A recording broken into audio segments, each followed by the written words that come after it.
नमस्कार दोस्तों, जय श्री राधे कृष्णा। आज हम आपके लिए रविवार व्रत की कथा व विधि लेकर आए हैं। कथा सुनने के बाद आप हमारे चैनल को सब्सक्राइब करें, बेल आइकन को प्रेस करें ताकि हमारी वीडियो की नोटिफिकेशन सबसे पहले आप तक पहुंचे। वीडियो को लाइक और शेयर जरूर करें। रविवार व्रत विधि।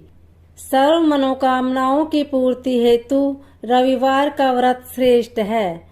इस व्रत की विधि इस प्रकार है। प्रातःकाल स्नान आदि से निर्वित हो स्वच्छ वस्त्र धारण करे, शांत चित्त होकर परमात्मा का स्मरण करे। भोजन एक समय से अधिक नहीं करना चाहिए। भोजन तथा फलाहार सूर्य के प्रकाश रहते ही कर लेना चाहिए।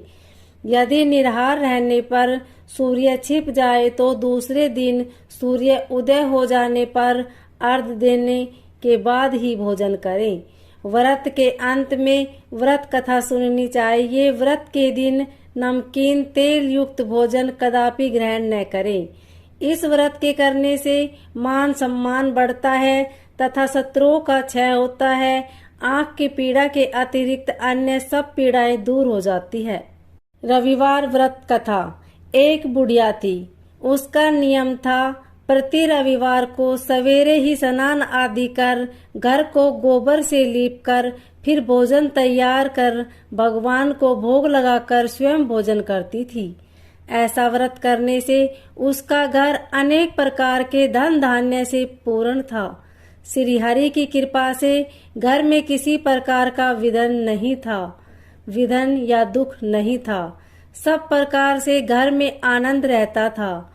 इस तरह कुछ दिन बीत जाने पर उसकी एक पड़ोसन, जिसकी गौ का गोबर बुढ़िया लाया करती थी, विचार करने लगी कि यह वृद्धा सर्वदा मेरी गाय का गोबर ले जाती है, इसलिए अपनी गाय को घर के भीतर बांधने लग गई। बुढ़िया को गोबर न मिलने से रविवार के दिन अपने घर को न लीप सकी, इसलिए उसने न तो भोजन बनाया न भगवान को भोग लगाया तथा स्वयं भी उसने भोजन नहीं किया। इस प्रकार उसने निराहार व्रत किया। रात्रि हो गई और वह भूखी सो गई। रात्रि में भगवान ने उसे सौंपन दिया और भोग न लगाने का कारण पूछा। वृद्धा ने गोबर न मिलने का कारण सुनाया। तब भगवान ने कहा कि माता, हम तुमको ऐसी गाय देते हैं जिससे सभी इच्छाएं पूर्ण होती है, क्योंकि तुम हमेशा रविवार को गाय के गोबर से लीपकर भोजन बनाकर मेरा भोग लगाकर खुद भोजन करती हो। इससे मैं खुश होकर तुमको वरदान देता हूँ। निर्धन को धन और बांझ स्त्रियों को पुत्र देकर दुखों को दूर करता हूँ। अतः तथा अंत समय में मोक्ष देता हूँ।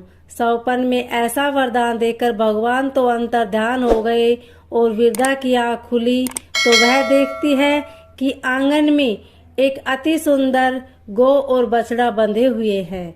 वह गाय और बछड़े को देखकर अति प्रसन्न हुई और उसको घर के बाहर बांध दिया और वही खाने को चारा डाल दिया। जब उसकी पड़ोसन बुढ़िया ने घर के बाहर एक अति सुंदर गाय और बछड़े को देखा तो द्वेष के कारण उसका हृदय जल उठा और उसने देखा कि गाय ने सोने का गोबर किया है, तो वह उस गाय का गोबर ले गई और अपनी गाय का गोबर उसकी जगह रख गई। वह नित्य प्रति ऐसा ही और सीधी सादी बुढ़िया को इसकी खबर नहीं होने दी।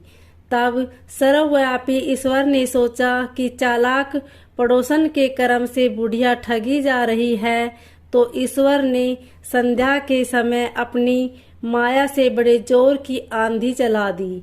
बुढ़िया ने आंधी के भय से अपनी गाय को भीतर बांध लिया। प्रातःकाल जब बुढ़िया ने देखा कि गौ ने सोने का गोबर दिया है, तो उसके आश्चर्य की सीमा न रही और वह प्रतिदिन गौ को घर के भीतर ही बांधने लगी।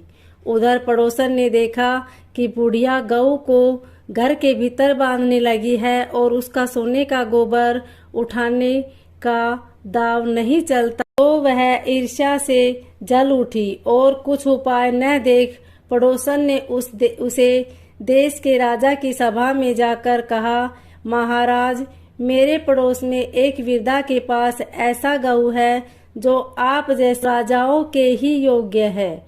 वह नित्य सोने का गोबर देती है। आप उस सोने से प्रजा का पालन कीजिए। वह वृद्धा इतने सोने का क्या करेगी। राजा ने यह बात सुनकर अपने दूतों को वृद्धा के घर से गऊ लाने की आज्ञा दी। वृद्धा प्रातः ईश्वर का भोग लगा भोजन ग्रहण करने जा ही रही थी कि राजा के कर्मचारी गऊ खोलकर ले गए। वृद्धा काफी रोई चिल्लाई, किंतु कर्मचारियों के समक्ष कोई क्या करता। उस दिन वृद्धा गऊ के वियोग में भोजन न खा सकी और रात भर रो रो कर ईश्वर से गऊ को पुनः पाने के लिए प्रार्थना करती रही।